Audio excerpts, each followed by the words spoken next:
Executive Suite with WPRI.com reporter Ted Nesi.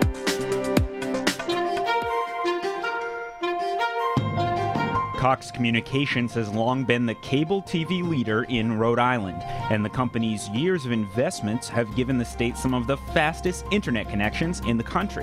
The telecom market has gotten more competitive in recent years with the arrival of Verizon's heavily advertised Fios service, while Cox is making its own moves, introducing a new home security system the company hopes will attract additional business.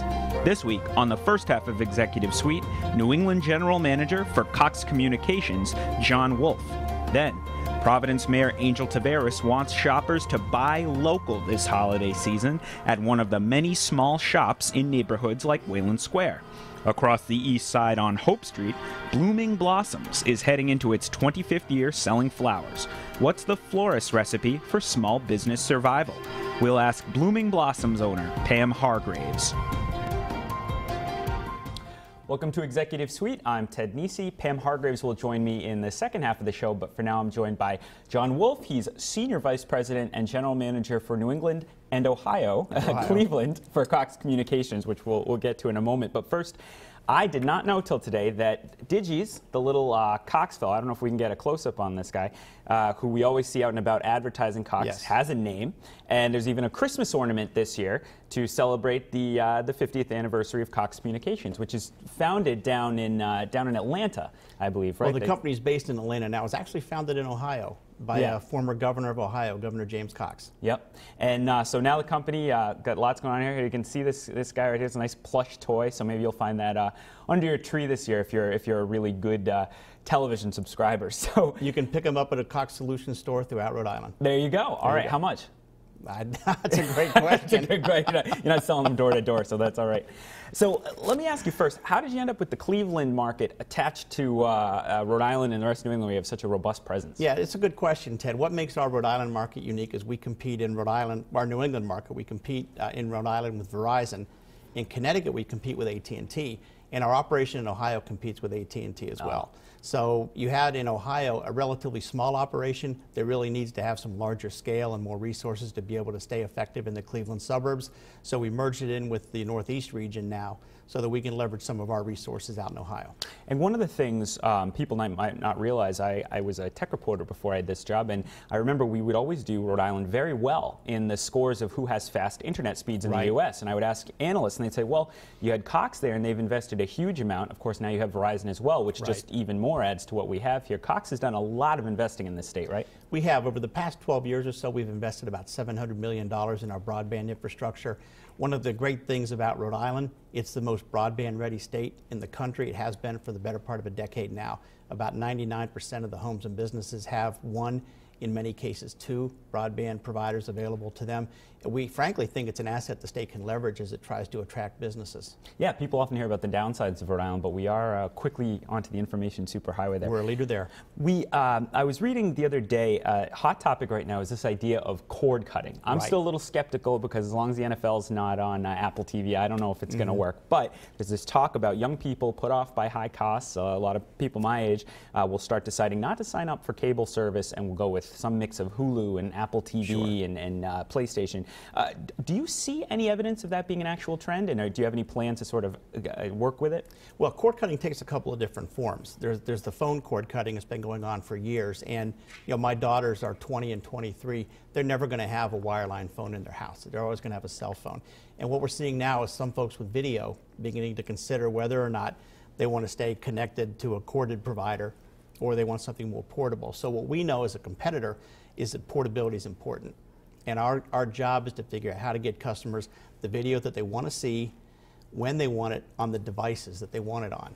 So our Cox TV Connect product, for example, takes a lot of our networks and moves them over to an iPad or another smart device like that. And if you're in your home, you don't need to be connected to a cord. You can be sitting outside in your backyard watching up to 80 or 90 different networks now through the Cox TV Connect app. And I think that's what you're going to see down the road. The one thing we do know about cord cutting is that if you're going to begin watching video wirelessly, you need a pretty high-speed broadband service to do that with, and that's where we come in as well. So people may decide that they want to find a different way to get video. They're going to need a really, really reliable and fast internet connection to get it, and that's what we provide. So you still keep that connect, even if you lose someone on the video side to cord cutting, you can maybe beef up their internet side. Say, well, you at least you're leaving us on TV. And what you're seeing is a convergence of the different services. So it's not too far down the road where you're going to be able to have a device like an iPad and get video services from us, internet services, over-the-top video providers, all on one sort of integrated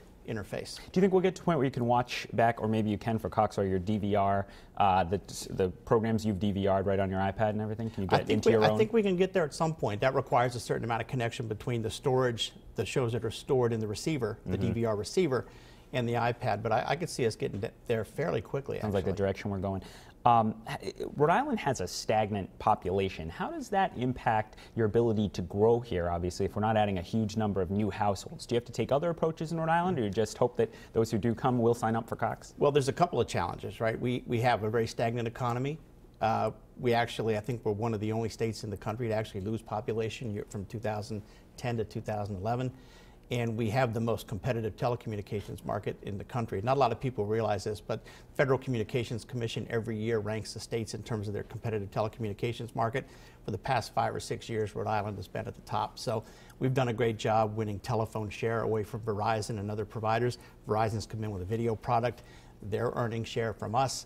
And the end result is just really good for consumers. But to answer your question about how we grow, it's got to be by looking at the broadband network that we've made. Our bet's down in Rhode Island.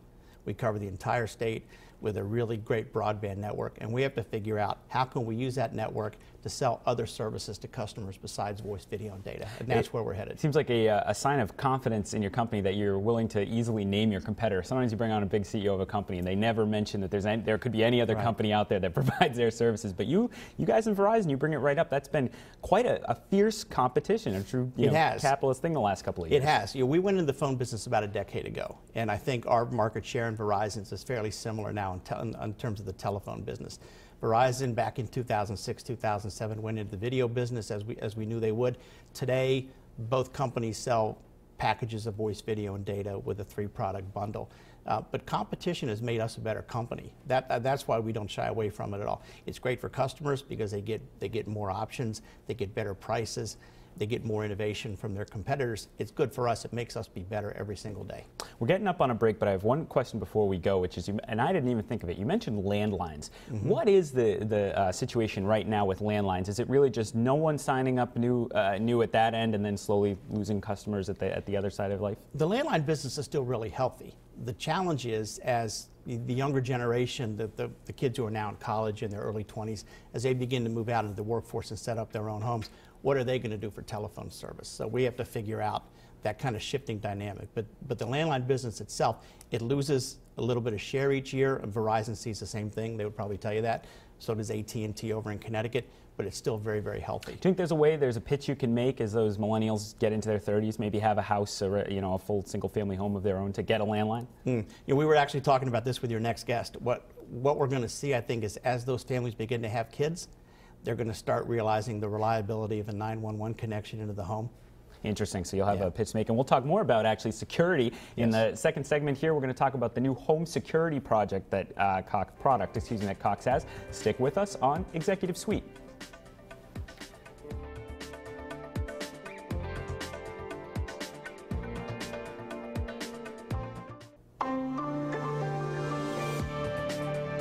Welcome back to Executive Suite. I'm Ted Nisi. Joining me in the next segment will be Pam Hargraves. She owns Blooming Blossoms, heading into its 25th year in Providence. But for now, I'm joined by John Wolfe. He's Senior Vice President and New England and Ohio General Manager for Cox Communications. And I have one more television question before we switch to your new product, John, which is I always ask people on Twitter any questions for the executives I have on. And one person asked, would Cox ever think of experimenting with an a la carte option for cable, only choose the channels you want? I've read some things about why that's a tough nut to crack, but maybe you could explain for viewers why that's not easy. It's a challenge. We get asked that question a lot.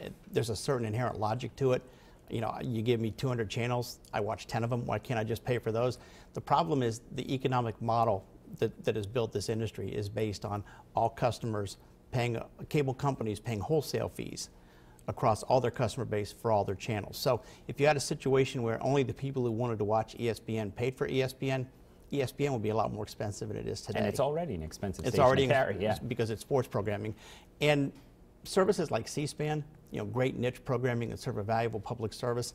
If the only people who paid for that channel watched that channel, C-SPAN probably wouldn't have the funds it needs to survive. So you have an economic business model that has resulted in literally hundreds of great high-quality programming channels that never would have survived in an a la carte market. Now, that said, as cable providers, we can make a la carte work.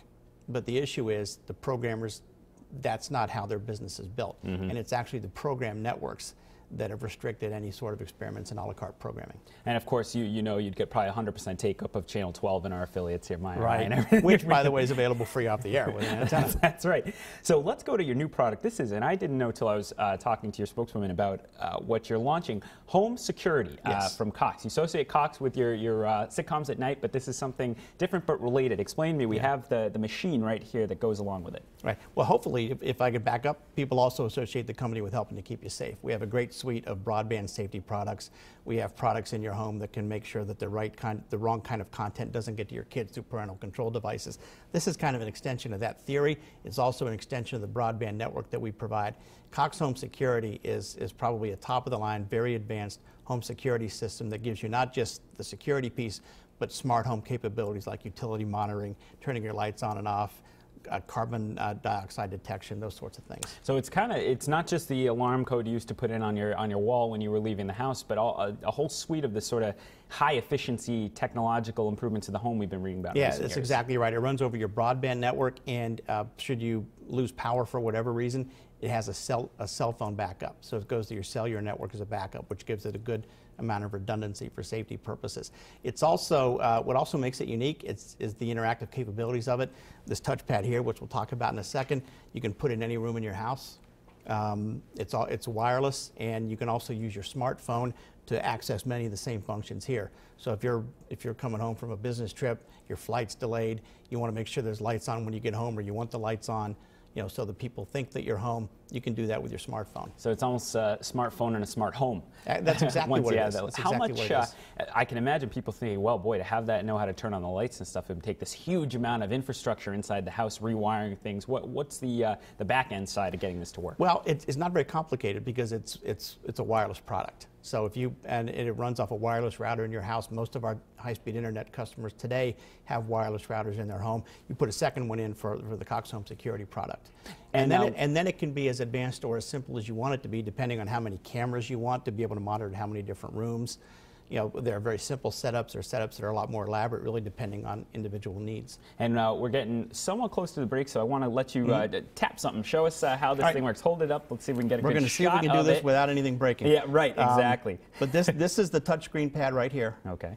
Looks like a small iPad. It looks like a small iPad, and you can hit, you can see you have your thermostat function there. You control your lights with that here. Thermostat, for example, it takes you to, you can use it to make your house warm or cooler, depending. You can monitor your different cameras on here. There's a clock function, obviously. The security is where you would monitor your alarm and your cameras.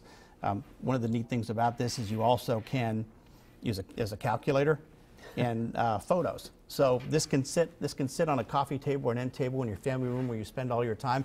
It doesn't have to be your security monitor. It can be a digital picture frame. And then when you decide it's time to go back, to check your settings for your security, for any purpose whatsoever, you can get right back out of that very easily. And available now? People can It's available now. We rolled it out in the past couple of weeks. You're going to start hearing a lot more about it as we ramp up some of our advertising. A big thing for 2013 now, Cox. You'll be hearing a lot more about home security for Cox. It's all the time we have in this segment. I want to thank John Wolfe for joining me here. And coming up next, we'll talk about the florist who's getting ready for her 25th year in Providence. And we'll talk about how a small business is surviving in what's been a tough economy in recent years. Stick with us.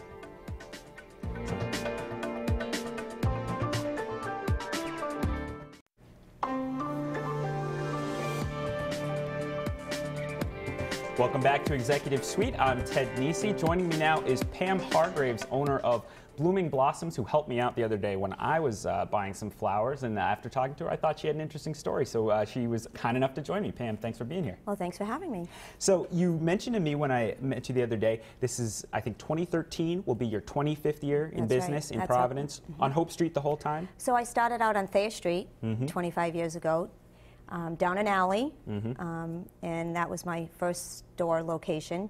And the college community supported me very well. They really did. They bought a lot of flowers. It was quite interesting. There was times of the year where there wasn't any business. The college students leave for Christmas. They leave in January. They're not there in the summer. So I thought that I would take it to a new level and expand. So I ventured out and opened a couple others in different areas, downtown Providence at the Arcade and Hope Street, where I am now. And that's where you are now. So did you expect you'd be in this business for 25 years, maybe longer, when you started it up? So I did. I really did. This was a plan. It was a plan. It was a vision. I always wanted to own my own business and be an entrepreneur. And so, therefore, the vision is still here.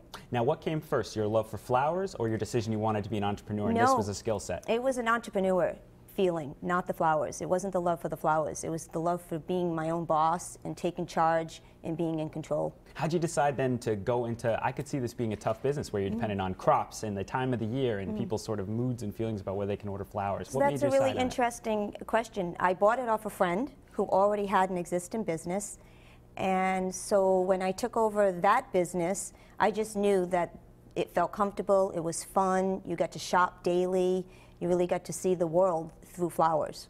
So they'll come from all around the world. So you get to be, you know, in the inquiry of what grows in certain industry, when does it grow now, is it growing in South America? So you get to travel within the flowers. Get sort of an agricultural degree on the ground there. I asked you, what do you think the secret to your success? You see so many businesses come and go, 25 years in one city. This is pretty impressive. And you said to me, customers come right to mind, the loyalty you have. Talk about that. I think the consistency of being constantly in the integrity area of the business. If you were going to buy something and you mentioned to me that you have low light, I'm not just going to sell you the item. I'm going to share with you. I'm going to ask you, what is it that you do? Do you take care of plants well? I think really being true and honest to the customer and not just trying to make a sale. I think that really has taken me to the 25 years. And brings people back. You are making changes, though. One thing you mentioned to me, you are ordering new signs. I would think after being in one location for a long time, you wouldn't need any new signs, but you had a reason. What was your thinking? I'll tell you what the thinking was. I did an online campaign, and I have a website that you can shop online. Well, that has also brought destination customers, so they can't find me. So they're not from the community and they're not from Hope Street, and they're coming from other areas, Warwick or Cranston, driving down Hope Street looking for blooming blossoms. And I just assumed, how could you not find me? You know? So I decided that, you know, some signage would be the next step to visibility and for customers to just take us on and see us. When do you expect those to go up? This week. This week, so we have the perfect week to have you be here. Was that kind of funny, the thought that there could be something about your business you didn't realize up till now, and you find it out after 24 years or so? So I think there's blind spots that we have in businesses as small business owners. We are in blind spots. We just go with the flow. We just get in line like everybody else. And I think that if we don't look at the blind spots in the business, then we can't transform and take action on the blind spot. And signage was a big one for me for many years. Brides would come in and they'd say, I'm on Hope Street. I know I'm near you, but I can't find you. You know, 780 isn't just good enough. Yeah, because you don't see the numbers and everything. You've also expanded, you mentioned online already. When did you decide to go online, and how do you incorporate that? I could see maybe that could be difficult if you need to have a new way of shipping things to people, and you have to have a web system, and are you updating it frequently? When did you decide to go online, and sort of how do you manage that as a small proprietor?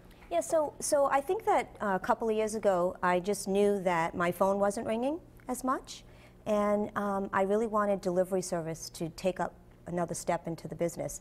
And the only way to do that is to have access to people who are all around the world in the country. They might want to send flowers locally. So it's a local campaign, meaning that I don't ship flowers across the country, meaning that if you're in California and you need to send flowers to someone in Rhode Island, you can find me by putting in Rhode Island florist, delivery, flowers, that kind of thing. And then you come up, of course, with the appropriate website and the organic language that you have.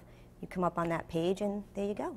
What kind of competition do you feel from, there's, I think, 1-800-Flowers, there's those big national flower companies. Has it been hard to compete with those as a local proprietor? And do you use any specific strategy to kind of keep people? That's a really good question, and I'll tell you why. For the 25 years that I've been in business, I've not ever used a wire service. Really? And that is huge. Many florists survive on wire service.